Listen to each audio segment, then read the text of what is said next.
अस्सलाम वालेकुम प्यारे दोस्तों और बच्चों। आज की कहानी का नाम है एक और एक 12। नाम तो इनका कोई भला सा ही होगा, मगर कोई इन्हें चच्चा खोजी तो कोई मामू जी कहकर बुलाता, चूंकि इन्हें ये पसंद नहीं था कि इन्हें पुप्पा या खालू कहा जाए, इसलिए पुप्पा खालू जी इनकलाब से बच्चे हुए थे। अगर कोई खातून इन्हें भाई कहकर बुलाती तो उसके बच्चों के लिए वो मामू जी बन जाते, तो मर्दों के भाई बनते के नतीजे में वो चच्चा खोजी होकर रह गए थे। वो पुराने जमाने के उन खोजियों में से नहीं थे जो यानी मुजरिमों के पांव के निशानात की मदद से उनको तलाश कर लेते थे, बल्कि वो खोजी थे ही नहीं। इनके नाम की वजह उनके दो मशहूर थे, जिसकी बदौलत अक्सर लोगों की खोई हुई चीजें मिल जाती थी। ऐसा हमेशा नहीं होता था, मगर चूंकि कामयाबी का तनासुब ज्यादा था, इसलिए इन्हें मस्तनद खोजी मान लिया गया था। मिसाल के तौर पर एक आदमी का गधा गुम हो गया। वो चच्चा खोजी के पास आया। उन्होंने उसे मशवरा दिया कि जरा सोचो, अगर तुम गधे होते और गुम हो जाते तो तुम कहाँ जाते। कहते हैं कि अगले ही दिन उसका गधा मिल गया। अब यही मशवरा उन्होंने एक ऐसे आदमी को भी दिया जिसकी बकरी गुम हो गई। उसने ये सोचना भी गवारा नहीं किया कि अगर वो बकरी होता तो गुम होकर कहाँ जाता। नतीजे में इसकी बकरी नहीं मिली। मोहल्ले के बच्चों का कहना था कि भोलू कसाई की दुकान के पास उसे आखिरी बार देखा गया था, मगर कोई पक्का सबूत न होने की वजह से कोई कार्रवाई नहीं हो सकी। चच्चा को मुहावरे बिगाड़ने में भी कमाल हासिल था। बात चूंकि मुहावरों की नहीं हो रही, इसलिए हम सिर्फ एक ही मुहावरे का जिक्र करेंगे। आपने मशहूर मुहावरा 1 और 1 11 तो जरूर सुना होगा। इसका मतलब ये भी आप जानते होंगे कि एक आदमी तो अकेला होता है, लेकिन 1 और 1 मिलकर सब कुछ कर सकते हैं, यानी वो एक टीम बन जाते हैं। चच्चा खोजी के नजदीक मुहावरा 1 और 1 ही था। एक दिन जब चच्चा अपने घर में आराम कर रहे थे कि इनकी बैठक के दरवाजे पर किसी ने दस्तक दी। उन्होंने उठकर दरवाजा खोला तो सामने एक लंबा चौड़ा आदमी खड़ा था। उसने शलवार कमीज पहन रखी थी और कंधों पर बड़ी चादर को यूं ओढ़ रखा था कि उसका चेहरा तकरीबन छुप ही गया था।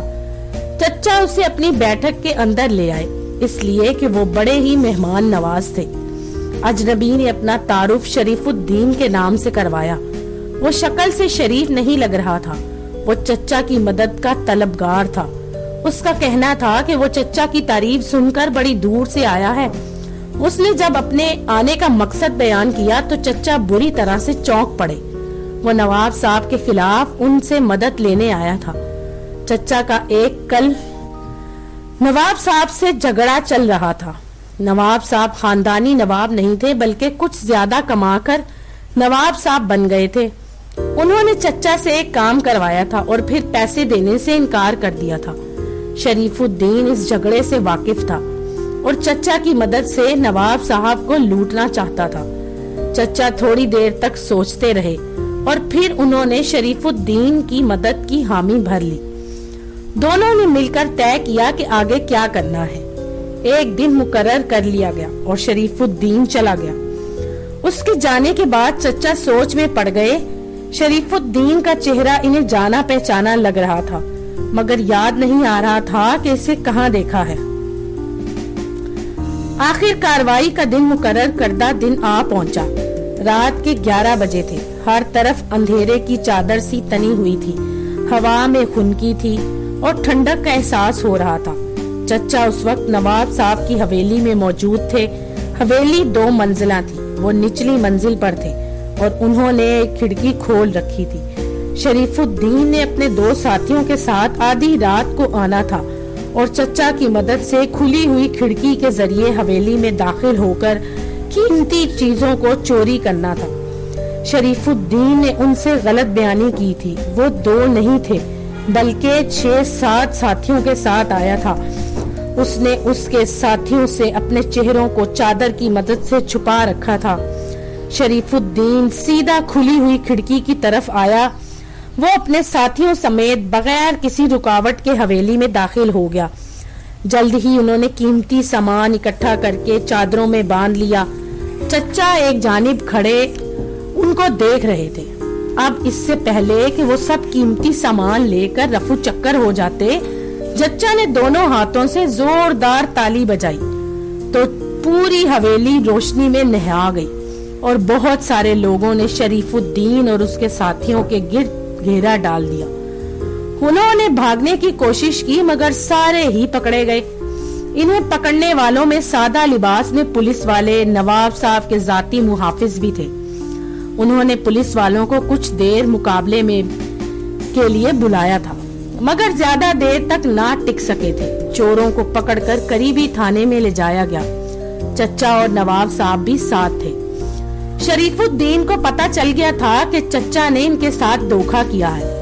वो तो चच्चा को सीधा सादा आदमी समझता था, लेकिन चच्चा तो बड़े होशियार निकले। इसने चच्चा से पूछा, आप तो नवाब साहब के खिलाफ थे, फिर आपने मेरे साथ धोखा क्यों किया?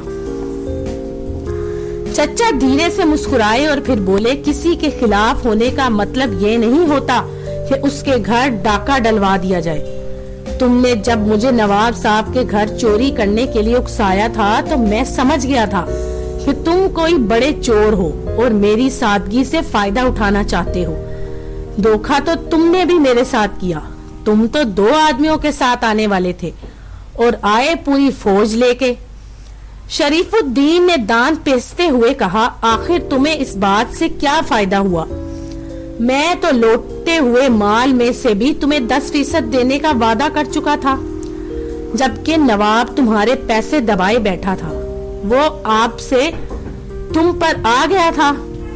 चच्चा ने उसकी बात तहम्मुल से सुनी और फिर कहने लगे, नवाब साहब से मेरा जाती झगड़ा है जो कि वक्त के साथ हल हो ही जाएगा, मगर मैं ऐसा कभी नहीं कर सकता कि कोई बाहर का आदमी आकर हमारे झगड़े से फायदा उठाए, जैसा हमारे मुल्क में हो रहा है कि हम दूसरों को मौका दे रहे हैं और वो हमारे इख्तिलाफात को हवा देकर हमें ना सिर्फ ये कि कमजोर कर रहे हैं बल्कि बेहद नुकसान भी पहुंचा रहे हैं। शरीफुद्दीन ने चच्चा को गुस्से से देखते हुए पूछा, तो तुमने जानबूझकर मुझे फंसाया है? चच्चा के चेहरे पर एक शरीर सी मुस्कुराहट नमूदार हुई। जवाबन बोले, तुम बिल्कुल ठीक समझे हो। मैंने जब नवाब साहब से तुम्हारे मंसूबे का जिक्र किया तो पहले तो उन्होंने यकीन नहीं किया, बड़ी मुश्किल से माने। हमने थानेदार साहब से मुलाकात की तो मुझे पता चला कि तुम तो इश्तिहारी और नामी गिरामी मुजरिम हो। थाने में तुम्हारी तस्वीर मौजूद थी और मुझे ये भी याद आ गया कि मैंने तुम्हारी तस्वीर अखबार में देखी थी। हमने तुम्हारे मंसूबे के मुताबिक ही अमल किया, अलबत्ता आखिरी मंजर हमारी मर्जी से मुकम्मल हुआ। चच्चा नवाब साहब के साथ थाने से बाहर निकले तो नवाब साहब ने नदामत का इजहार किया और इनके सारे पैसे फौरन ही दे दिए।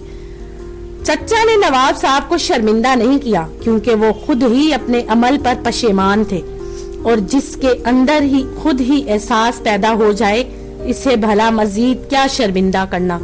ये चच्चा का असूल था। वो नवाब साहब से दोस्ताना अंदाज में कहने लगे, देख लीजिए कि 1 और 1 12 होते हैं।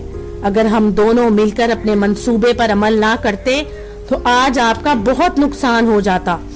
नवाब साहब उनसे पूछने लगे, ये आखिर आप 1 और 1 11 की बजाय 1 और 1 12 क्यों कहते हैं? ये तो सही मुहावरा नहीं। चच्चा उनकी बात सुनकर शर्माने लगे, फिर आहिस्ता आहिस्ता उनके कान में असल बात कह दी। नवाब साहब उनकी बात सुनकर हैरान रह गए। वो सोच भी नहीं सकते थे कि चच्चा ने मुहावरा इसलिए बिगाड़ रखा है। चच्चा दरअसल कुछ लफ्जों के तलफ्फुज ठीक तरह से अदा नहीं कर पाते। वो गाफ को गैन कहते हैं। उन्होंने जब पहली बार ये मुहावरा 1 और 1 11 कहा तो कई लोगों ने इनका मजाक उड़ाया। चच्चा ने आइंदा लोगों के मजाक का निशाना ना बनने से बेहतर ये जाना कि मुहावरे को 1 और 1 12 बना दिया जाए। तो दोस्तों, अगर आपको ये कहानी पसंद आई तो मेरे चैनल को लाइक और सब्सक्राइब जरूर कीजिएगा।